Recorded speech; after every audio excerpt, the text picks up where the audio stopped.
60नंतर देखील शिक्षणाची उर्मी कायम ठेवणाऱ्या त्या आजीबाई आहेत तरी कोण, जाणून घेऊया। अंगणवाडी सेविका कस्तुराबाई रोज सांगोल्याहून पंढरपूरला येतात। 50च्या दिसत असल्या तरी कस्तुराबाई या 61 वर्षांच्या आजीबाई आहेत। पण नेहमी सकाळी अंगणवाडी गाठणाऱ्या आजीबाईंनी आज शाळेचा रस्ता धरलाय, कारण आपल्यापेक्षा 45 पावसाळे कमी पाहिलेल्या विद्यार्थ्यांसोबत त्या 10वीच्या परीक्षा देत आहेत।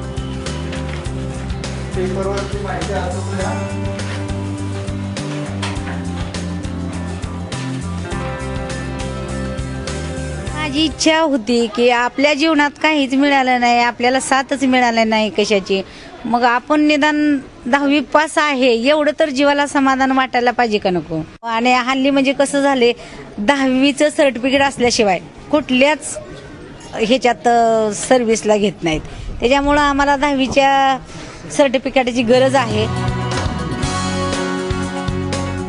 दुसरीत असताना लग्न झालं, त्यामुळे शाळा सुटली। 11व्या वर्षी वडील गेले, 14व्या वर्षी मुलगा झाला, 16व्या वर्षी मुलगी झाली, 18व्या वर्षी पतीचं निधन। अशा खाच खळग्यांनी भरलेल्या रस्त्यामध्येही त्या खंबीर होत्या। मुलांना शिकवलं, त्यांची लग्न लावली, पण आता तीच मुलं त्यांना शिकण्यासाठी प्रोत्साहन देत आहेत।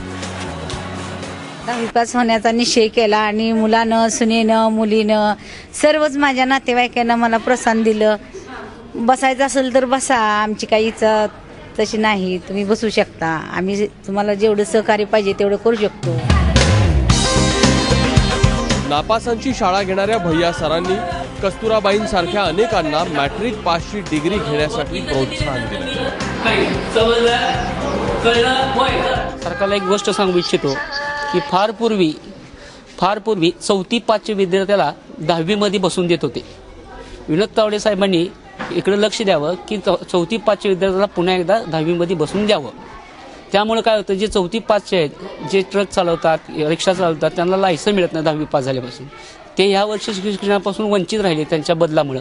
पण पुढच्या वर्षी निश्चितपणे 4थी पास वाल्याला 10वीत प्रवेश द्यावा।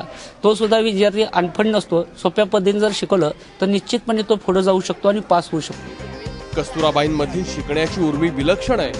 ती प्रत्येकात आली तर या देशात कुणीच निरक्षर राहणार नाही। सुनील दिवाण, एबीपी माझा, पंढरपूर।